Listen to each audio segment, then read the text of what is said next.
What's good, people? If you don't know what this is, I'm going to make it very simple for you.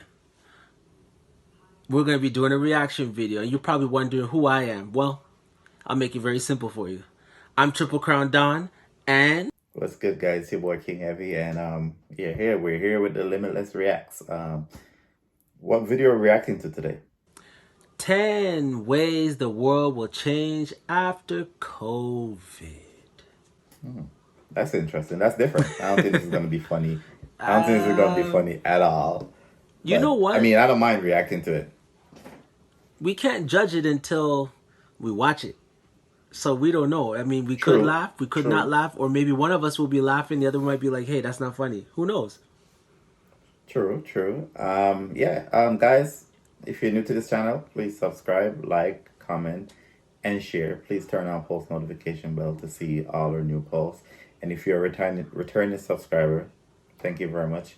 You want to get right to it? Yeah, let's get into it, bro. 10 ways the world will change after COVID. Number 10. Interaction.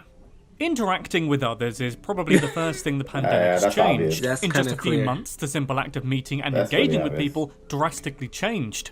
What's even more alarming than that is the fact that now, after a year, we're used to it. In fact, some think the way we'll approach others may have changed forever from now on. One of the best qualities of human beings is their quick adaptability to life-changing challenges. If you think about the experience of your past year, you'll find that's the case. Losing the ability to make physical contact with other humans wasn't easy, and it still isn't, but you did manage to do it. It's this universal capacity for change that led many experts, like psychology professor Robin Dunbar, to believe that once this nightmare is over, it won't be as easy to get back to where we left off. In fact, according to Dunbar, the psychological impact social distancing regulations might have had on our brains is so strong that in a post-vaccine world, we might feel actual discomfort doing social activities. Number 9. Grocery shopping. Surprise me. In the past year, grocery shopping has already changed. Sure, some of us knew that online grocery shopping was an option and had even used it maybe a couple of times, but online services like this really kicked off with the advent of COVID-19. However, when the pandemic forced us all into our houses, the online shopping industry boomed. It was the fastest and safest way to avoid long lines of strangers and crazy shoppers fighting over toilet paper. Unfortunately, everyone soon realised the convenience of online shopping, and for a while it became almost impossible to find delivery slots. But now that people have calmed down and the stores incremented their delivery services, the majority of shoppers now seem to prefer online shopping. Just consider that according to Forbes, about a year ago, 81% of consumers had never bought groceries online. Today, 79% of shoppers prefer to order online instead. And even after COVID, it seems pretty clear now the world of grocery shopping will never be the same. Number 8. Travel and transport. Travelling. Remember what that feels like? Personally, I don't. But maybe you're one of those people who experimented with travelling during the pandemic. If so, you will surely know that after a short period of total shutdown worldwide, airports soon reopened and adapted their services to these challenging times. Before I get any further into this, regulations and procedures may vary according to the countries, airports, even airlines. Still, there are some standard procedures applied more or less everywhere. For one, sanitising stations, social distancing floor stickers and nasal swabs are now basic routines. This doesn't mean we'll have to take nasal swabs every time we travel in the future, I hope not. But like for many other fields, the travel industry has learned and improved on a lot of factors here. As reported by NBC News, industry experts believe some of the current protocols may outlast the pandemic. This is especially relevant to technologies developed and improved during the past year, like sanitising robots, restrooms that automatically alert maintenance crews when cleaning is needed, and contactless check-in. Number 7. The fashion industry. Yeah, I was laughing at that one. With the outbreak of the pandemic, production ceased, fashion retailers closed, and demand has plummeted. Not to mention the partial or in some cases total cancellation of fashion shows. It's been a tough time for the fashion industry. However, after this seemingly catastrophic effect, the pandemic also gave the world of fashion a chance to rethink and rearrange themselves to meet contemporary and more ethical standards. As a matter of fact, we could say an ethical revolution has finally taken place in the peaks of the industry. In May of 2020, Gucci announced that they would abandon the worn-out ritual of seasonality with their shows and will focus their efforts in trying to reduce the environmental impact of the industry. But they're not the only ones. As Vogue editor Anna Wintour pointed out, by the end of the pandemic, the values of fashion will have shifted permanently to a more ethical and sustainable system. Let's hope, like the non-profit global movement Fashion Revolution does, that these changes will also bring awareness and development directly to the people who make our clothes. Will technology aid in the production line, in a similar way to how traditional fashion shows have instead migrated to online? We'll have to wait and see. Big time. Number 6. Masks. Before COVID-19, very few in Western countries ever considered wearing a mask on a daily basis. But these days, it's considered very important in public settings to wear one. But scientists and sociologists are suggesting people will keep wearing them even once the pandemic ends. In support of this theory, experts such as Emeritus Professor William Shao from the Harvard T.H. Chan School of Public Health point to the events that followed the SARS outbreak in 2003. The epidemic spread across East Asia, and before then, citizens of that part of the world didn't really wear face masks. Afterwards, however, masks could be seen in public very frequently. In the same way, doctors and public health experts like Dr. Tom Frieden, the president of Global Health Initiative Results Save Lives, believe the rest of the world could observe a fundamental shift to new hygiene practices. You For can't example, talk to people will be more like that. inclined to Like, how wash you their gonna talk hands to and wear regular people, masks not even whenever to, they like, don't pick feel them well, up, just, like, stopping talk. the spread of more It's traditional weird. Like, colds and you don't know flu. what.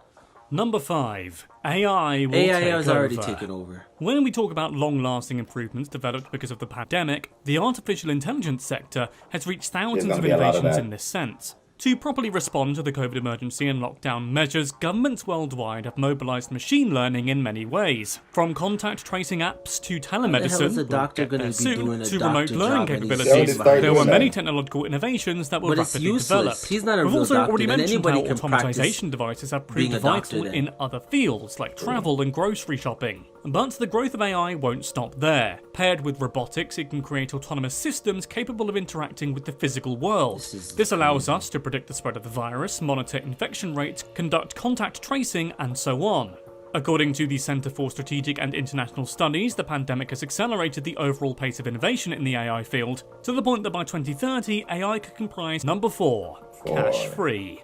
One of the more direct consequences of the growth of AI is the abandoning of cash. In fact, part of AI development also involve a full automation of online banking and fast payments. Does this mean that COVID's not directly related to it? Not really. It makes sense that COVID is directly related to this acceleration. You see, cash is one of the dirtiest things in the world, not only figuratively, but literally. Coins and banknotes pass from hand to hand carrying germs within each exchange. So, when the pandemic kicked off, one of the first things to go was cash. As reported by the Financial Times, since the beginning of the pandemic, ATM transaction volumes fell significantly across the world. In the UK, for example, transactions dropped 62%, and in Spain, cash reached a 90% drop. As stated previously, COVID alone is not responsible for the digital payment shift, but it has very much made the process quicker. According to the World Economic Forum, this could lead to 50% of goods consumption primarily being done online by 2030. Number 3. Remote working.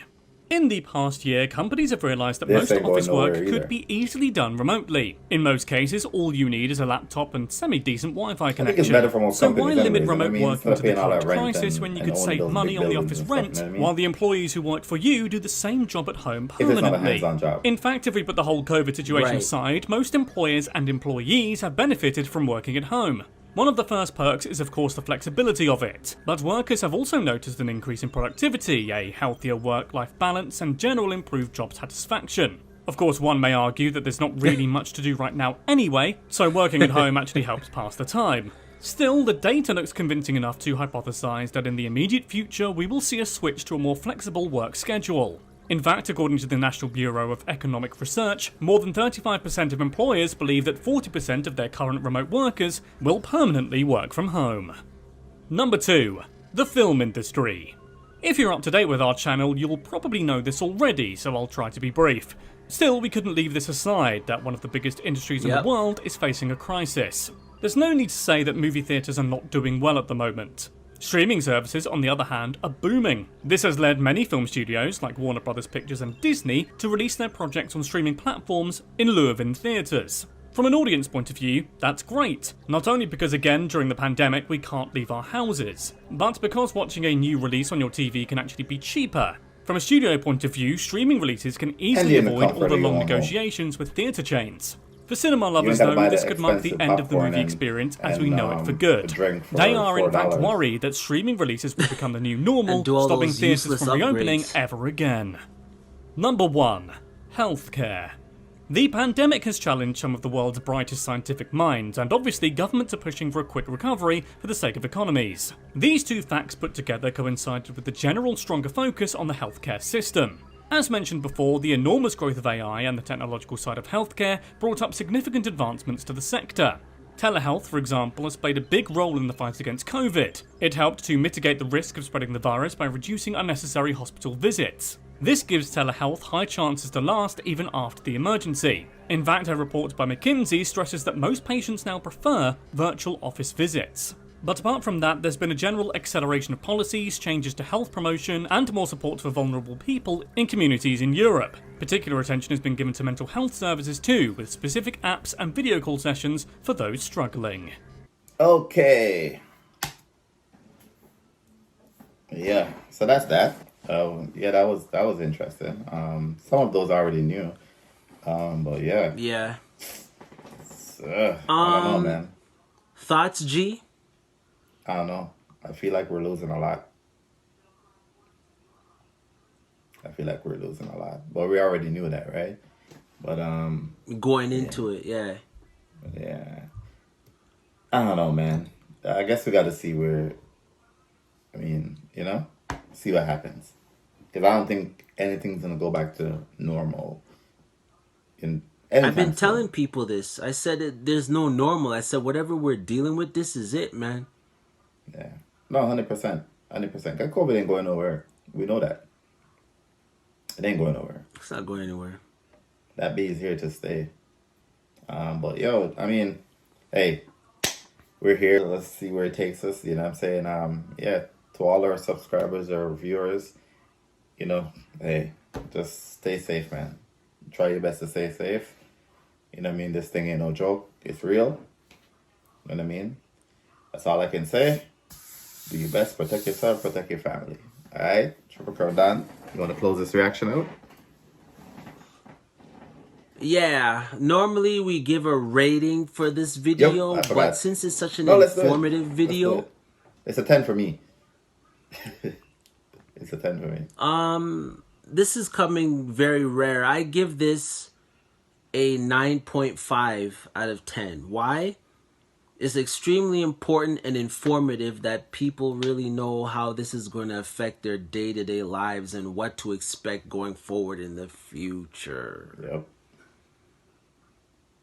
But I have a conspiracy theory, and I'll just leave it as an open-ended question.